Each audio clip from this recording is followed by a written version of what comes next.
আসসালামু আলাইকুম সবাইকে। আজকে আমরা জানবো এমন এক বিষয় নিয়ে যা মানুষের ভয়, কল্পনা ও অজানা শক্তির ধারণা থেকেই জন্ম নিয়েছে। তা হলো কালো জাদু। কালো জাদু বা ব্ল্যাক ম্যাজিক এমন এক ধরনের অতিপ্রাকৃত প্রয়োগকে বোঝায় যা সাধারণত ক্ষতিকর উদ্দেশ্যে ব্যবহৃত হয় বলে বিশ্বাস করা হয়। বিভিন্ন সংস্কৃতি, ধর্ম ও লোককথায় কালো জাদুকে সর্বদা অশুভ শক্তির প্রতীক হিসেবে দেখা হয়। পৃথিবীর অনেক সমাজে যখন কোনো অপ্রত্যাশিত বা রহস্যময় ঘটনা ঘটত, যেমন হঠাৎ অসুস্থতা, সম্পদের ক্ষতি, সম্পর্ক ভেঙে যাওয়া বা বাড়িতে অস্বাভাবিক কিছু অনুভব করা, তখন মানুষ প্রায়ই মনে করত যে কালো জাদুর প্রভাব ঘটেছে। ঐতিহাসিকভাবে তান্ত্রিক, ওঝা, ডাইনি, জাদুকর ইত্যাদি চরিত্রগুলোই এসব রহস্যময় কাজের সঙ্গে যুক্ত ছিল।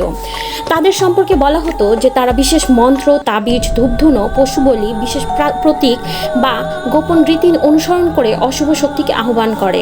লোকবিশ্বাসে কালো জাদুর মাধ্যমে নাকি কারো জীবন বিষাদময় করা, মনের উপর নিয়ন্ত্রণ নেওয়া বা শরীরে অস্বাভাবিক প্রভাব তৈরি করা সম্ভব। দক্ষিণ এশিয়া, মধ্যপ্রাচ্য, আফ্রিকা এবং ইউরোপের বিভিন্ন অঞ্চলে কালো জাদুর অসংখ্য কাহিনী প্রচলিত। কোথাও এটাকে চান্টিং, উইচক্রাফট, কোথাও তন্ত্রমন্ত্র, আবার কোথাও ভুডু নামে ডাকা হয়। বাংলাদেশের লোকসংস্কৃতিতেও কালো জাদুর উল্লেখ প্রচুর পাওয়া যায়। বিশেষ করে গ্রামাঞ্চলে তান্ত্রিকদের গল্প, ঝাড়ফুঁক, অভিশাপ এবং বদনজরের কথা মানুষ আজও বলে থাকে। অনেকেই বিশ্বাস করতেন যে হিংসা, ঈর্ষা বা প্রতিশোধের কারণে একজন মানুষ অন্যজনের ক্ষতি করার জন্য কালো জাদু ব্যবহার করতে পারে।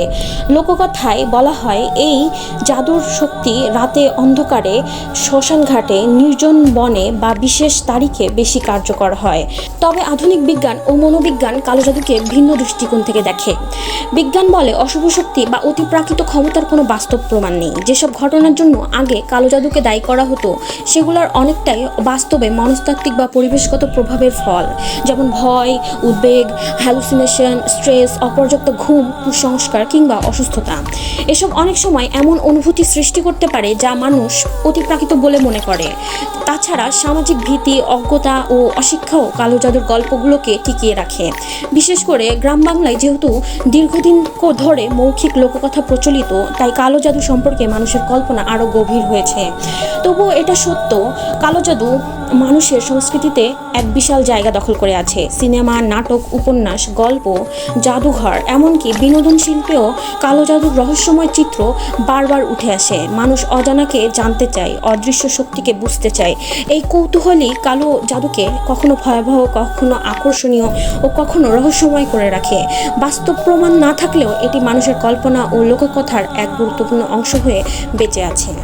ধন্যবাদ আপনাদের সবাইকে। এরকম আরও চাঞ্চল্যকর তথ্য জানতে আমার পেজটি লাইক, কমেন্ট, শেয়ার করে আমার পাশে থাকুন।